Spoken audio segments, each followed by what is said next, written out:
Perfect. So again, welcome. My name is Andrea, and I'll be your moderator tonight. I'm with Juris Education. We are an admissions consulting firm with extensive experience helping candidates get accepted into their dream law schools with scholarships. Tonight, we'll be talking about the LSATs and sort of what's on it. We have two wonderful moderators who are extremely skilled and talented at what they do, and they'll be able to sort of guide us throughout this process. I also want to let everyone know that this is actually recorded and you will receive a recording, as well as we have a question and answer box located on the side of your screen that we'll make sure to save some time for at the end to get your questions answered. And yeah, I'm really looking forward to this. So the agenda, first things first, we're going to talk introductions. We'll have a brief understanding of the LSAT structure, a breakdown of question types, strategies for tackling the LSAT, and as well as the question and answers. And I want to take a moment to introduce our wonderful speakers for tonight. Jesse, do you want to give yourself a brief introduction? Sure, thanks. Hi, everyone. My name is Jesse. I graduated with my JD MBA from the University of Southern California in 2022. And I am an admissions coach. I specialize with essays and formulating the personal statement, resume editing, and all of the components that the law school application requires. I've worked with the law school admissions office during my time at USC and as part of the Student Bar Association as well as the secretary. So I have some experience both as an applicant and also on the other side of the aisle, and so I am really grateful for the opportunity to be part of Juris, and I'm happy to help out however I can. Well, thank you, Jesse. Next up, we have Madeline. Awesome. Hi, everyone. It's nice to be here. My name is Madeline. I have not actually attended law school. I graduated my undergrad in 2018 from Georgetown University.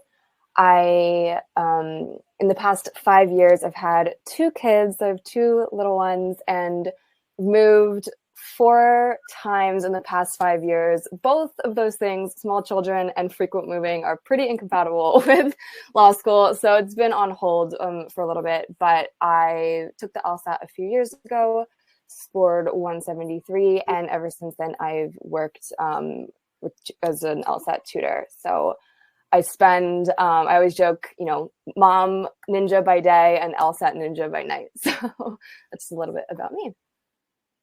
Well, thank you. Congratulations. So, understanding the LSAT structure. Jess, do you want to take it away?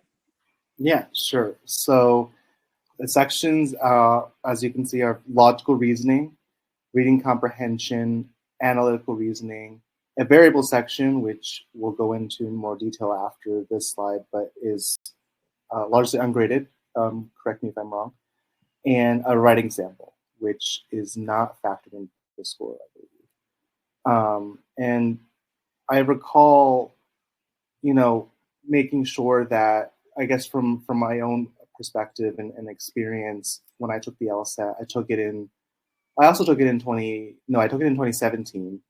I took it twice, and I remember that the reading comprehension, if you have taken the SAT or ACT, I recall it being not exactly the same, but in the same vein as the reading comprehension of that exam.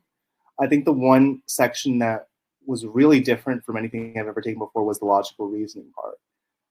And Madeline can definitely delve more deeply into that section, because that was actually one of my weaker sections. But these are the primary components of the examination, and they're all fairly important, especially the first 3.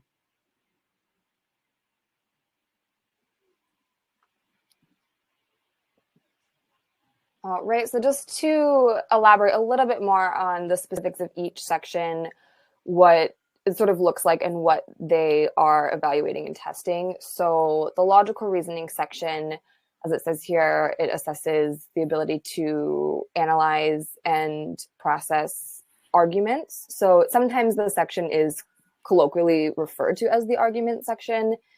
The way it's structured is there's about 25, 26 questions, and each question is preceded by a short paragraph, which usually contains an argument. And the main theme is, reading that argument, and the questions that they'll ask are related to, is this argument strong? Is it weak? How can we make it strong? How can we make it weak? What's flawed? What is being assumed in the argument? So all about being able to read quickly, process that information quickly, and interpret and evaluate that argument. Reading comprehension, as Jesse mentioned, if you've taken the SAT or ACT, or really, honestly, any standardized test, even the ones you do in grade school, it's the same thing. It's just the caliber of reading, I would say, is a bit more challenging, probably a lot more challenging than the SAT or ACT, pretty dense passages. But if you've taken any standardized test before, I think this section is the most familiar in terms of the way it's structured. There's 4 passages, and each passage is followed by 5 to 8 questions per passage. Doesn't mean it's an easy section, even if it's familiar. It's not necessarily easy, right? It's still important to practice it. But I think, again, for most people, especially if you're brand new to the LSAT, this is the probably the least unique to this exam. And then the final section here is analytical reasoning. This is often known as the logic games. Analytical reasoning is its sort of big girl name. No one really calls it that. This is a very unique section. There's really no other standardized test that has anything quite like this. It's almost as if we have these brain teasers or brain puzzles. You may have, done or seen little puzzles that say, there's 7 kids in a class, and Susie's taller than Sarah, and Sylvie's shorter than Sally, or whatever. And you get all of these constraints, and they'll ask questions about what must be true, can't be true, could be true based off of this information. This section is actually retiring from the LSAT. So the last LSAT that will feature the logic games is this June in 2024. And then starting in August, they will be replacing that logic games with just a second logical reasoning section. So right now, there's 3 scored sections of your exam. You have 1 logical reasoning, 1 reading comprehension, and 1 logic games. Starting in August, there's going to be 2 logical reasoning and 1 reading comprehension. So you'll still have 3 scored sections, but just swapping out that logic games for logical reasoning. The reason this is happening is because the LSAC lost a lawsuit that was brought on by blind test takers that argued that the logic games section was discriminatory against blind test takers due to its use or reliance, I should say, of visual strategy. And when we look at a sample question, I think you'll see what I mean here by this visual strategy. So the LSAC, in order to comply with the results of that lawsuit, had to either reformat the section, and they've chosen to just axe it altogether. So big change. I think the LSAT has been pretty constant for like decades. And I think this is, and the logic games has been a big staple of that, and big change, but it is what it is. So obviously right now the exam still has the logic game section, and it will for the next 3 exams. So if you're completely brand new to the LSAT and you're not sure when you're going to take the exam, or if you're aiming for a fall exam, the logic games information won't really be super relevant. But if you are aiming to take, in April or June, or even, February, if you have already been studying and planning to take it soon, we'll definitely touch on the logic games a little bit as well. Okay. Well, thank you. So what does each section evaluate? These are the 2 other, this is a continuation here. So the variable section, that's sometimes known as the experimental. When you take your LSAT, you sit for 4 time sections. Each section is 35 minutes. That's its standard time allocation. Some test takers have extra time accommodations, but the standard time is 35 minutes. The experimental or variable section is typically going to just be an additional logical reasoning, reading comprehension, or logic games section. You don't know which section is experimental. And and it's not necessarily like the second of the two reading comps. If you have a reading comp experimental, the sections can occur in any order, does not count towards your score. And as I mentioned, because they are phasing out logic games right now, at least in the next few months, it's really unlikely you would see a logic games experimental section. You're a lot more likely to have logical reasoning or reading comprehension. But again, the format of that section is typically going to be familiar. It's going to be just like one of your other sections. You can't really tell which section is experimental. Some people say, oh, it's the one with, harder questions or harder passage. Maybe, maybe it can be sniffed out a little bit. But I always like to say we treat the entire exam as if it counts, and we're not going to try to game it in real time. Although after the fact, you can do a little bit of detective work, right? If you had 2 reading comprehension sections, you would know that one of them would have been the experimental, and therefore your logic games and your logical reasoning section were the real deal.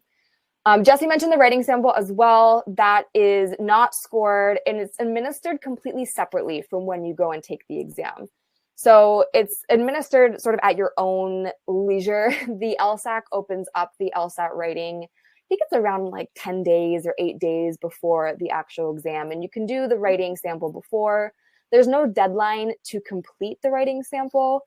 However, you won't get your score back unless they have that writing sample on file. So you have to do it. And again, it's not scored, but it's just sent as part of your application to law schools. The nature of the sample is the prompt that you're given is, you're typically presented some low stakes choice that has to be made, right? We're not solving major global crises here. It's, the mayor has a budget surplus. Should they have a parade or fireworks extravaganza or something? And they'll give pros and cons. There's no correct choice of, what the mayor should do. The task here is to write a well-structured, decently cohesive, argumentative essay, arguing distinctly and clearly for one of the options, using that information to both support your position and defend the position as well. Again, the writing sample's unscored. They know it's done impromptu, right? No one is expecting the best writing to ever be produced in 35 minutes. At the same time, you don't want to blow it off. It's important to, show up, do your best. If any of you are currently in undergrad and you do a lot of writing for your coursework, this may be pretty straightforward. You can probably just look at some sample prompts and then do it. But if you're a little bit less comfortable with writing, especially essay style or argumentative style writing, it could be worth to do a few practice drafts. It really, I think, depends on one's comfort. The great news is you only have to do the writing sample one time. So even if you do decide to retake the LSAT, you do not have to redo the writing. It is a one and done situation. So one silver lining with it. But yeah, and I think that's the whole format. Well, thank you. So let's talk about scoring a little bit. Justin, do you want to touch base on this one? Yes. So scoring, I know that from everyone's experience, it's probably the SAT and ACT where they do the thing where they subtract points if you get it wrong. That's not the case for the LSAT. I know that from experience as well that it's always good in this scenario to just fill everything out if you run out of time. And that's actually what I did when I took the LSAT. I'm pretty sure I ran out of time on the logic game section, but I filled out the last 4 questions, and I think I might have gotten 1 or 2 of them right actually in the end, because I was looking at my final score and was surprised that it was not as bad as I thought it would be. It wasn't the best, but it was still a reasonably strong score, and I think it's testament to the fact that you want to complete everything that's on the page in front of you. It'll be a score between 120 and 180, 180 being the perfect score. And I think, Madeline can correct me if I'm wrong, but I believe that it's not a curved exam in the sense that you're not, your score isn't affected by the other people who take it the same day as you, but depending on the administration, there may be, for example, a certain number of questions you can get wrong to get a 160 or a 170. if that makes sense. Like, yeah, that's exactly right. It's not curved in the sense like law school grades would be, right? Where there's only a certain amount, like there's no limit on how many people can score in a certain percentile, but no two exams are exactly the same. So if it's a slightly harder exam, these are marginal differences here, but when I say a harder exam, it means everyone on average does a little bit worse. That means you can, afford to maybe miss one or two more wrong or miss one or two more, I should say, to get that same score. That's what makes, a 170 from June 2018 the same as a 170 from June 2022. That's what allows it to be standardized.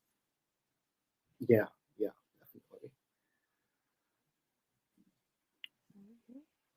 So the breakdown of question types. All right. So this is for the logical reasoning section. So I touched a little bit earlier on what this section is testing. So as I mentioned, we have each question gives us a prompt. Prompt is a bit is not quite the correct term, right? It's called a stimulus. It's a short paragraph, again, contains an argument. And they ask a question about that argument. Now, they don't just ask whatever they feel like willy-nilly, right? The questions that they ask fall into a sort of prescribed type of question. Everyone defines the question type slightly differently. Different resources will sometimes use slightly different names for things. But just to briefly go through some of the things that they'll ask us, and this, I think, gives us a sense of this theme that we have in logical reasoning about evaluating arguments, strengthening them, weakening them, and comprehending them. So find the conclusion. That's sometimes called a main point. You're just identifying what the point of the argument is, what the author, that's the writer, the sort of speaker behind the argument, is arguing. Most strongly supported. These are sometimes called must be true questions or most strongly supported. It's, based off the information that you have read, what do we know is true on the basis of that information? We see these questions a lot in reading comprehension as well. And actually in logic games, I would say if there's one, flagship question of the LSAT, it's what is supported by the information. I think that theme really is present in all elements of the exam. Find the disagreement, or sometimes this is known as point at issue. In these questions, we'll have two speakers. And as the name suggests, they are not agreeing. There's a fight, there's some drama going on, and pretty, uninteresting. It's, not an episode of Real Housewives, but there's a disagreement. We have some drama. And our job as obviously the test taker is to identify or select the answer that correctly captures what the two speakers are disagreeing on. It's not as obvious as you may think, right? It's not typically something like, the sky is blue and the other speaker says the sky is red. It can be a bit more nuanced than that. Find the technique. These are sometimes known as method of reasoning questions. In questions like this, we're looking to describe how the author is making their argument. What is their argumentative technique or strategy? So these are very descriptive questions. Roll call, I typically refer to these as argument part questions. These are like the technique questions, but a bit more surgical. They are giving a specific part of the argument. They'll sort of rewrite a specific part of our argument, and we have to describe or find the answer that describes how that part fits into the rest of the argument. Pinpoint the principle. In questions like this, we have our argument will often have a underlying sort of principle that is justifying that argument. So we're looking to describe that. These match the structure, match the principles, and I think on the right-hand side, match the flaw. Those are all very similar questions. These are sometimes known as parallel questions. So in these questions, we'll have an argument, and the answer choices will each present a brand new argument, and we're looking for the one that has the same parallel reasoning style or flawed reasoning style. These are notorious for being pretty long to read. We tend to get a pretty gnarly one towards the end of the section. Find the flaw. This is probably the most frequent question type in logical reasoning. Arguments in this question type, as the name implies, they'll be flawed. There's going to be something flawed in our argument. What that means is that the supporting information is not validly or logically supporting the author's conclusion. So we're looking here for the answer choice that describes what's flawed. We have to basically engage our, inner internet troll, like troll the question a little bit. The assumption questions here, necessary assumption and sufficient assumption, these can be a little bit sneaky, I think. When we say assumption, we mean an unstated or omitted premise to our argument. So something that would support the argument. In a sufficient assumption, we're looking for an answer choice that proves that that conclusion is true, or that argument is true. Necessary assumption is a little bit different. We're looking for the answer choice that we need for our argument to work, right? A little brief example here. For example, if I were to say, oh, I'm going to go to McDonald's today, thus I'll get a Big Mac, right? If we were in a sufficient assumption question, I'm trying to prove that I will, in fact, get that Big Mac. Because, simply me walking to the McDonald's, although, let's be honest, highly likely I'll get that Big Mac, we don't actually know for sure, right? So let's say we have an answer choice that says anyone who goes to McDonald's today will get a Big Mac, right? That means that me, little old me, who qualifies as anyone, will actually be proven to be getting that Big Mac. On the other hand, in a necessary assumption question, let's say we have that same argument. It's quite simple here. Unfortunately, I've not seen a Big Mac make an appearance on the LSAT. I will go to McDonald's today, thus I'll get a Big Mac. Something necessary to know for that argument would be something like, McDonald's sells Big Macs, right? And when I say that, you might think, well, of course it sells Big Macs. Like, duh, that's what they're known for. They're known for their hamburgers, their Big Macs. But that's because we know that in everyday life, right? We can't assume that the McDonald's on the LSAT sells Big Macs. And so these can be a sneaky question type, because the way we need to think about these questions with this sort of skepticism and almost borderline cynicism is very different from how I think we think about things in everyday life. Strengthen and weaken questions. In these questions, we have an argument. In a strengthen question, we're looking for the answer choice that reinforces or strengthens, supports that argument. If we were to add that answer choice back into our argument, it's more information that would strengthen it. Weaken is just the opposite. We're looking for an answer choice that presents information that would suggest the conclusion of the argument isn't necessarily true. Helping hand. I've never used this term. I am thinking this means evaluate the argument questions, which are really, really, really rare on the LSAT. But in a question like this, we are looking for the answer choices are typically presented as questions. And we're looking for the hypothetical question whose hypothetical answer would allow us to determine if that argument is strong or weak. They would help us to evaluate that argument. Explanations and resolutions, I describe both of these the same way. These are sometimes known as paradox questions, or resolve the paradox. I think questions like this are actually a bit fun, dare I say. We have a paradoxical situation, something doesn't quite add up, right? I like to call these the detective questions. We're presented something that doesn't quite make sense, the sort of conflicting situation or information that apparently contradicts itself. And so we're looking for the answer choice that will make it make sense. That's sort of the catchphrase here. We're trying to make the facts make sense, all right? So the TLDR for logical reasoning, I could spend hours really unpacking all of these questions, and we'll look at an example in shortly. But it's a little sneak peek on our logical reasoning questions. Which takes us right into our sample question and answer. All right.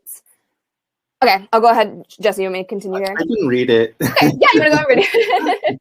All right. So Laird says, pure research provides us with new technologies that contribute to saving lives. Even more worthwhile than this, however, is its role in expanding our knowledge and providing new, unexplored ideas. Kim, Your priorities are mistaken. Saving lives is what counts most of all. Without pure research, medicine would not be as advanced as it is. Laird and Kim disagree on whether pure research, and then the options are A, derives its significance in part from its providing new technologies, B, expands the boundaries of our knowledge of medicine, C, should have the saving of human lives as an important goal, D, has its most valuable achievements in medical applications, or E, has any value apart from its role in providing new technologies to save lives. All right. Awesome. Thanks for reading, Jesse. So let's unpack this question a little bit. This is, if taking from the previous slide, this is the disagreement question, or I typically refer to these as point at issue, right? Where we have the two speakers and they're not necessarily on the same page here. Questions like this are not super common. I should point out, based off the question types we saw on the last slide, not all questions are represented equally. We see some with far more frequency than others. I would say this is a little bit less frequent, but we have the two speakers here. Now, what's really essential whenever we have a logical reasoning question is whether there's one speaker or two speakers, we need to identify the point that each speaker is making, right? The conclusion of what they are saying. This allows us, first of all, just to understand what they're saying, right? A lot of logical reasoning questions. This one's pretty straightforward. When I say straightforward, it's just short and pretty easy to read. A lot of them get pretty dense and pretty gnarly pretty quickly. So by identifying the conclusion or the main point of what the author is expressing, just helps us to sort of piece together what they're even trying to say, what they're trying to express. And secondly, the second reason it's important to understand what the author, in this case, authors or speakers, is arguing or claiming is that all of the questions, as we saw, have to do with the argument, right? What would weaken the argument, strengthen the argument, flaw in the argument? We can't begin to answer those questions if we don't know what the argument is expressing, all right? So let's look at Laird first. He says that, okay, pure research provides us with new technologies that contribute to saving lives. That's pretty cool, right? I'm being a little bit facetious here, but I find a little reading strategy that can help is just pretending some of this is the most interesting stuff we've ever read. Arguably, this is actually pretty interesting, that new research or pure research allows us to save lives. Saving lives is always good. But Laird goes on to say, even more worthwhile than this, however, right? We have this word however, which indicates to us, he's departing from what he previously said. Even more worthwhile is its role in expanding our knowledge and providing new unexplored ideas. This presents us Laird's conclusion, right? He's concluding that the role of research in expanding our knowledge and providing new ideas is more important than its contribution to saving lives, right? Which, I don't know. I'm not so sure if I would agree with Laird. I think the saving lives is pretty important, but we'll see what Kim says here, right? So Kim says, Kim and I are on the same page here. Kim says, your priorities are mistaken. Saving lives is what counts most of all. Without pure research, medicine would not be as advanced as it is, right? So in this argument, or stimulus, I should say, we have the two speakers. I think that the disagreement between the two is pretty clear from what they're saying. Right? Kim says that the role of this research to save lives is the most important application of it, but Laird says what's more worthwhile instead is the ability to expand knowledge, right? So I think they disagree here on what the most important role of this pure research is. Notice how right now I'm sort of proactively thinking about this before going into my answer choices. This is a really crucial key to being able to tackle all LSAT questions, really, but especially logical reasoning questions somewhat, I don't like to use the word easy. There's nothing easy about this test, but somewhat less painfully and miserably than it otherwise would be, is starting to anticipate what we're looking for in our answer, really being proactive readers and proactive test takers. If I just read what Laird and Kim say and then dive right into my answers, I'm at the mercy of, unpacking these answer choices, which in a lot of questions, they can be just as wordy and dense as our actual argument. So I think it's always worthwhile taking that beat, really taking a moment to process what the speakers are saying, understanding how this relates to what's being asked, potentially anticipating what that answer could look like. It doesn't have to be perfect, but the point is we're really preparing ourselves. We're getting our armor to go into battle with these answer choices. It does make it easier than it otherwise would be. All right. So let's go through these answer choices. Again, we're looking for an answer that expresses, it says they disagree whether pure research is, again, we're looking for basically what its role is, right? Laude thinks it should be the non-saving lives. I'm paraphrasing, of course, and Kim says the saving lives. So derives its significance in part from providing new technologies. Derives its significance in part. I think they would both agree with this, right? The disagreement is on which is more important, not simply what is or is not important. B, expands the boundaries of our knowledge of medicine. I think, again, they both acknowledge this. I think actually Kim doesn't even talk about this here, which means it's not eligible to be our answer. C, should have the saving of human lives as unimportant goal. This is a sneaky one here, right? It's not saying the most important goal. It's unimportant goal, right? I think they would both agree it's important. Their disagreements on what's most important. Do you see here how this one word completely shifts the meaning of the answer choice? It's mean, isn't it? But this is what the LSAT will do, right? D, has its most valuable achievements in medical applications. Here's that most, right? Most valuable achievements in medical applications. This is what Laird doesn't agree with. Kim thinks it's most valuable to these medical applications of saving lives. Laird's like, no, it's exploring new ideas. So this looks like a great contender for our answer, but we always want to read all of our answer choices just to be thorough. So E says, has any value apart from its role in providing new technologies? To me, this seems a little bit similar to, honestly, C and B. Neither speaker is saying that neither application is unimportant. Or, it's just which one is more important. So our answer here is D, but notice that sneaky wrong answer was right before the right answer. That is one of the test makers' favorite games to play, is putting a very tempting answer right before. And here we have just sort of a summary of that correct answer. All right, so that was a little taste. That was a good one. Yeah, that was a good one. Yeah, that was a good one.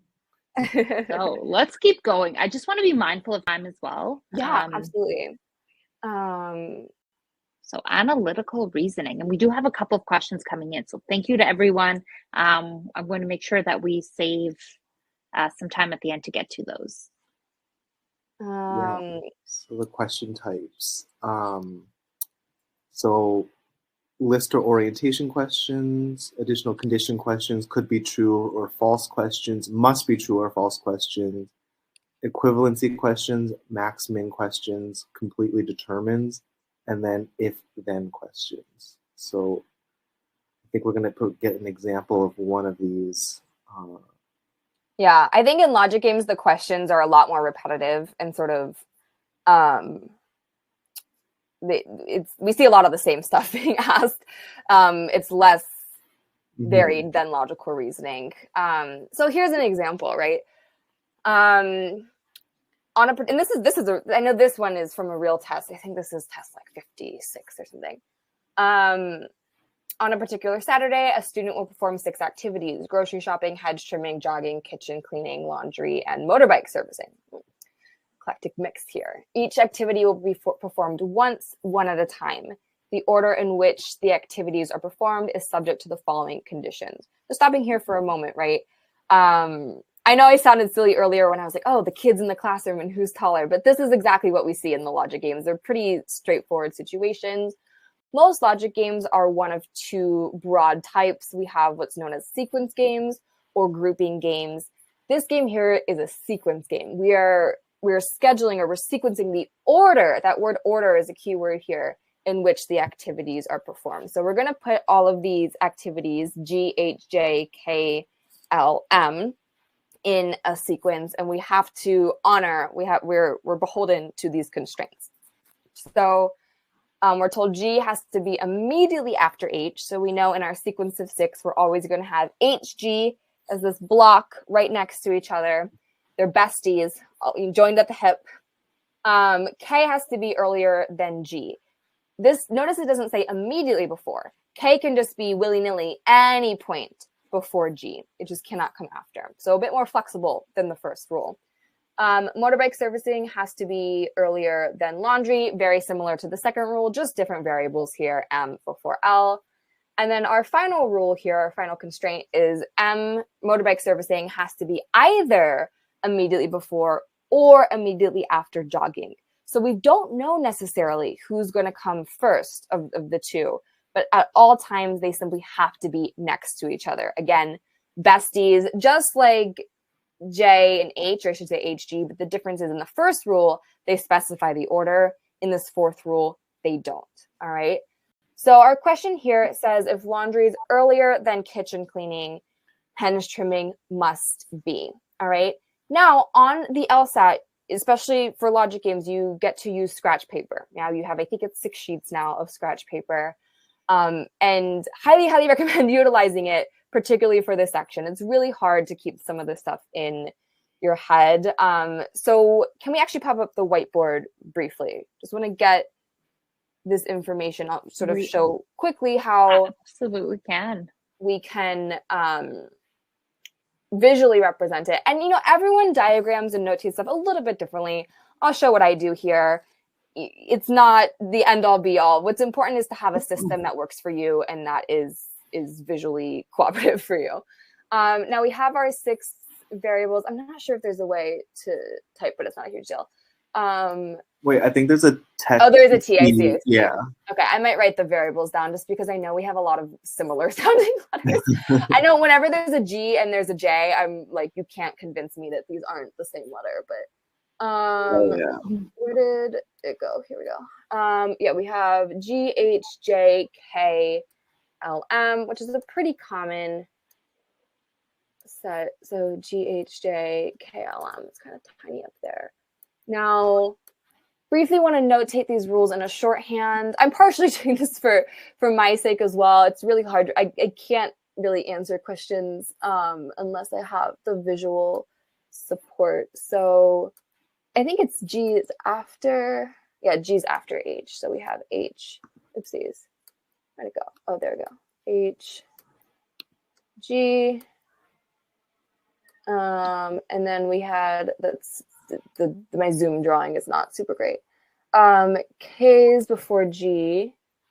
Okay, so here we can link these 2 rules together. This is sometimes what's called an inference. We can infer if K has to go before G and H is immediately before G, that K is going to go before this whole block. Again, the writing here is not great. No judgment on the writing.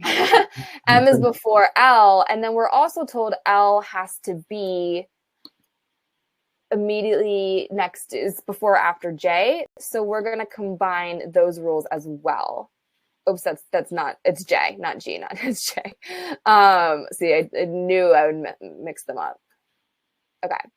I'm just showing both of those options because we don't know who is first. And, I normally label my spots here, but just for time, I know we can all count. So the given information is if L is before K. So we would know, okay, if L is before K, where would H have to go? Now let's combine. What I'm going to do for this question is we're going to put K there before H, G. So we can see here our sequence has to follow this. And the only flexibility we really have is between L and J. All right, if I only have 6 spots, it gets pretty cramped now. So M would have to go first. My LJ block can flip around in spots 2 and 3, but I'll have to put K, H, G in 4, 5, and 6. I believe they're asking where H goes. Yeah, and it will have to go in that 5th spot, which notice how the answer choices are almost irrelevant here. We took this given information, input it into our diagram, and proactively sort of solved for where H goes. And then we can pluck our answer. Oh, A, perfect. And we don't have to look at the wrong answers. It's wonderful. That's how we really want to make tackling these questions easier on ourselves. All right, so a little snippet of logic games. We can probably close out the whiteboard now. Okay. So let's see what our answer is. The correct answer is A. Woo! So, reading comprehension. All right. Do you want to touch base on this one? Sure. So the question types are the big idea questions, the what stated questions, meaning, function, structure questions, inference application, principle/analogy, improvement, and main purpose questions. And I feel like I'm recalling a lot of these, and just as a caveat, again, Madeline's the expert on the LSAT, I'm the expert on the application portion, but I remember a lot of these types. I think reading comprehension was the one that was like, I feel like for most people it's the most intuitive, and as evidenced by the titles of these types of questions, I feel like you can kind of infer what they're asking you to do. Yeah. But yeah, Madeline can. No, I would definitely agree. I think the learning curve here is not as steep as the other sections. And the biggest issue, though, is we don't want to underestimate the difficulty of this section. I think the passages can be challenging to read, and so it's really important to practice. But I find that if you're comprehending the passages well, the questions, for the most part, all follow. Yes, there's always weird, hard ones every now and then, but I find if you're struggling to comprehend the passage, then the questions will be difficult. It's not so much like, oh, what are they asking? I would agree that is probably the most intuitive. So, strategies for tackling the LSAT. We actually had a couple questions come in about this, people just sort of asking what the strategies are. And so I'm super excited to hear your thoughts on this, and I know our audience is as well.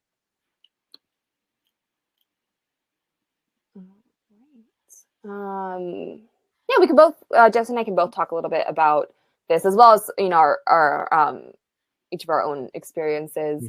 Here, understanding the format, this is what we've, I think, touched on quite a bit today, but, we want to know what we're getting ourselves into, right? We want to know what the format is, being comfortable and familiar with the different sections. I always say the more you see, the more practice you expose yourself to, the less surprised you'll be, right? They're not that creative on this test, and I think the more practice you do, you really start to get a feel for the different types of questions, some of the language structures that they'll use. It just becomes a lot more familiar and comfortable. So we want to play their game. We want to know this test so we can rise to the challenge. Jess, you want to talk about maybe timing a little bit, or? Yeah, sure. Yeah. So from what I recall from the LSAT, I know that for me, one of the issues that stumped me personally, and I think for some people that I spoke with as well, who took it with me, in terms of time management, it was hard because I feel like the LSAT is really designed to mess up your momentum in a way, in a sense, if that makes sense, because the way that like the order, it's not necessarily going to obviously be a complete linear trajectory of easy to medium to hard questions, but I think it tends to trend that way, where the harder ones are kind of buried deeper in the exam. I know sometimes they switch it up sometimes, but from what I recall, I always in my head, and I do this for the SAT and also kind of for the bar exam, but which are completely different and unrelated. But my strategy for time management is, I knew that the harder questions would be buried, or they would try to trip me up in terms of my momentum. And so one strategy I would do would be to start the exam backwards, where I would do the last question first and work my way back. Or if and some people that doesn't work. And then another strategy I would do is, and what my law professor from undergrad taught me to do was, if always, and this is a basic thing, but some people forget, which is when you are stumped on a question and you really can't get it within like, a certain number of minutes because you only have a certain amount of time allocated for each question, skip it and come back. But don't leave it blank, obviously. You always want to fill it out in the end. But if the momentum is like, really tripping you up with this one question, every question is like the same amount of points, whether it's easy or hard. And so you don't want to like sacrifice all your time on getting one hard question right and then missing out on like a bunch of other easy ones, because that could really lower your score. So it's all about pacing yourself and momentum. And I think that was some of the key issues that I had studying for the LSAT. Yeah. Yeah, I think that's all super important. Some more things here. They talk about diagramming specifically for logic games, focusing on weaknesses. When you do your practice, it's really important not to just like throw darts at the dartboard and just practice. What's arguably more important is reviewing your practice, understanding, and celebrating what's going great, but more importantly here, identifying what are those weak spots and giving those extra attention. Reading actively here, this is going to be honestly important for the entire exam. I like to say that the LSAT is just a really, really hard reading test. That's what it comes down to. This can be tough to get used to because a lot of the stuff's not the most exciting, stuff ever that we're reading. But the more engaged you are, the more, I like to say, fake it till we make it. If we pretend some of this stuff is super interesting, it might just actually kind of be sometimes. A lot of what makes this easier too is simply practicing. I think Jesse and I would probably both agree here that practice is really so important. Yeah. Time is your best resource that you can give to this test. And the more you do it, you develop that stamina, sort of that tolerance for being able to deal with the density and the difficulty of the reading. And I think one other thing is one thing I had an issue was I was really in my head a lot of the times, and especially with like, not necessarily with every section, really. It's like you don't want to overcomplicate things. A lot of the times with these types of questions, it is logic based, and you're trying to have like a mechanical application of the rule to the problem set. So don't invent facts that aren't in the fact pattern. And that's another issue that, I always had, which is like, I always was like, what if? Well, yeah, what if, but that's not the case. That's not what is in front of you. That's not what the reading comprehension paragraph stated. If you're just inventing facts that aren't there. And so that's like, if you're good at math or science, I feel like, ironically, you'd probably be really good at the LSAT and at law school as well, because it is such a mechanical application. It's like math with words. Mm-hmm. You're not really graded on how fancily you can respond, unless, we're talking about the essay, but that's not even graded. It's about how you can think quickly and get through things in a logical way. Yeah. Absolutely. A couple more things here. We've talked about logical reasoning a bit. Really important to stay calm on test day. Way easier said than done. It's normal to be nervous. I think it's actually okay. I think it's healthy to be a little bit nervous, right? We can just channel that into positive adrenaline. But, there's a line between just a natural nervousness and a debilitating anxiety. And we want to be, on one side of that line. Really important, I think, to just make sure you're well rested, not just the week of the exam, but really throughout the study period. I think a lot of just general self-care practices are going to be so crucial during your entire study process. Making sure you're well rested, well nourished is crucial. Yeah, and have a schedule. Just like have a set time of the day that you. I remember I was in college when I was studying, and I would just wake up in the morning and do a set. Mm-hmm. And try your best. I know it's hard, but like if you don't do that well on a practice set, hey, you got through a practice set before the days even started, so don't let it like ruin the rest of your day. You're getting the practice in, you're getting it down, you're trying your best, and it'll reflect in your result if you're just consistent. And it's a standardized test, so there's only a finite number of ways that they usually ask these questions because they're written by people. I think this is ETS still, right? So they're these are professionals who are writing these questions, but they're not, and if the questions are like super off base and like weird, that's probably a sign that that's an experimental question. So I think the more you get exposed to it, the easier and more intuitive it will become, but it just takes time. So we've come to the end of our presentation. I do have a couple of questions that people have asked. Some of them have been answered and some of them have not, but I just want to take a few more minutes, just again, being mindful of time. So where do I register for the LSAT? It's through the LSAC account, correct, folks? Yeah, that's right. Perfect. They have everything. You want to apply to law school, it's through them. You want to take the LSAT, it's through them. Everything's through them. So definitely recommend making an account. It's free to make the account. So Yes. There you go. So what resources are available online for LSAT prep? There's a ton of resources. There's official resources out there. We might be a little bit biased, but we have a ton of resources on our website as well that sort of will help with this process.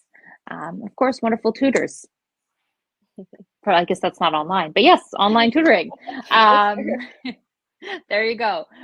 Is the LSAT taken online, or do we need to go into a test room to take it? Either. It's seesawed a lot. So Jesse, I imagine when you took it, it was in person, right? Yeah, in 2017. I had a different part of the city. Yeah, I took it in 2020. So when I took it, it was fully remote. Yeah. There was no. Sorry. No, that's interesting. Yeah. Oh, because of the pandemic, obviously. Yeah.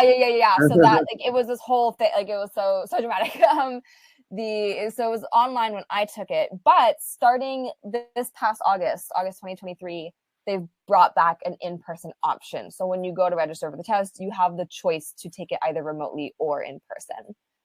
So you could do either. I really think it's personal preference. I had a great experience doing it remotely. I loved being in my little space, but some people really like the sort of controlled, sterile environment of a testing center. So I think it's really just comes down to preference. Awesome. Somebody asked, are sufficient necessary questions conditional questions? And this individual has just started studying. I can go ahead and answer this here. So kind of, I should say here that we don't really have, there's a concept on the LSAT that's known, not just on the LSAT, it's what we call conditional reasoning, right? Or conditional logic, which is using conditional situations. So if I go to the store, then I'll buy a coffee mug or whatever it is, right? If we study for the LSAT, then we'll go to law school. Right? These are what we call conditional statements, and we can create arguments using these conditional statements. We see conditional reasoning as a concept tested in logic games, but we see it quite a bit in logical reasoning. And so sufficient and necessary assumption questions, particularly sufficient assumption, very frequently features conditional reasoning. So I wouldn't say there's a conditional question type, more so that it's a feature of certain types of questions that we see. Really, really important concept. And I think one way to really set yourself apart as a strong test taker is a very strong grasp of conditional logic and conditional reasoning. Hopefully that answers your question. I know it can be a little bit confusing, especially if you're completely new to the test. Absolutely. Yeah. Let's see. Should we sign up for an LSAC account before we start studying for the LSAT? I don't think there's I think that's more of a personal preference. I feel like you can do it whenever. You can't register unless you have that account. Yeah. You can definitely study. I feel like what I did was I started studying before. I mean, I had an account, but I started studying before I registered for the time because I was studying so far in advance. Mm-hmm. But sometimes it helps to have like a deadline so that you're really motivated, so you know what date is in mind. It just depends on what you want. Yeah, some people really do that. I am more the opposite. I'm not registering until I know I'm ready to take the test. But really, I think people are really different. But in terms of the account, one thing to consider is if you want to access the LSAC, I call them the LSAC or the LSAC, their practice, their practice materials through their portal, what's called Law Hub. The login for Law Hub is the same as your LSAC Law Hub or login. So if you do want to access those materials, they have 4 free practice tests, and you can purchase the additional practice tests. You do need that account, so that's something to consider. That's a great tip. Yeah, no, I didn't even know that. I should have had you as a tutor when I was studying, but I honestly don't. I think Law Hub's somewhat new. I don't even oh, think. I think when I was studying, it was like brand new. I didn't even know okay. about it. So Well, I will say that I think that and I am biased, but even not even just for jurors, but I think having a tutor is so important for studying for the LSAT because not only will they help you keep you accountable, having that in not in person, but like that live component of like getting live answers and to your questions and customized tutoring is just so crucial to understanding these things because you can watch as many webinars, you can read as many things as you want, but it comes down to your issues and the things that you're weak at are going to be unique to you, and only a tutor will be able to address that. And so I think a tutor is absolutely a crucial tool to have. Everyone's different. Some people are fine without having that, but I just know for me and for a lot of people I know, having a tutor is like a make or break thing. So highly recommend getting someone. And it doesn't have to be like you can customize your schedule and meet and consult with us first to see what it would look like. So, but I think it's something worth looking at.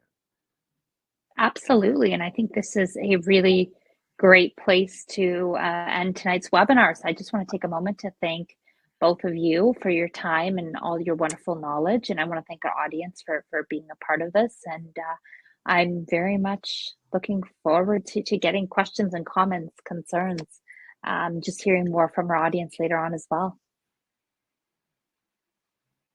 Have a great night, folks. You too. Thank you. thank you guys.